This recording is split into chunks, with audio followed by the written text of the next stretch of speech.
วันนี้ก็สิมาสอนกันเติมบัตรเข้าแบบง่ายๆแบบไวนะเราบ่ต้องกดสแกน1 2 1โดนเนาะเสียเวลาเอาง่าย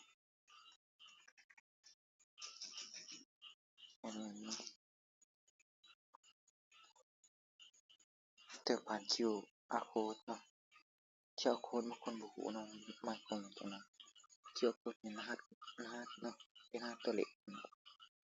มันสามารถแทนได้หลายอย่างบางคนก็มีเนาะสแกนแกะ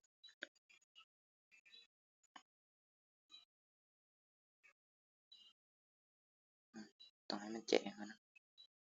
ผมบ่โฟกัสนะแล้วก็ต้องขูดเบิ่งนำยัน QR code คันมันผิดแม้แต่น้อยเดียวก็บ่ได้เปลี่ยนบัตรลักเก่าเนาะ 10,000 มี50กิกอันนี้ตัวเขาเองได้ติดสูตรเรียนสูตรมันก็สิตัดเอา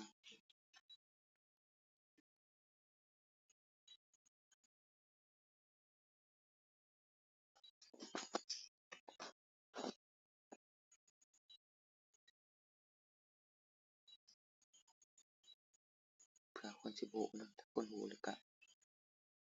เบิ่งก็บ่เบิ่งก็บ่เป็นหยังเนาะ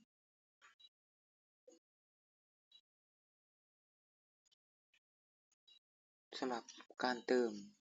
เงินเข้าปั๊บมันจะให้ data นี่ประมาณบ่หลายดอกประมาณ5หรือ10เมกเพื่อให้สามารถเซตได้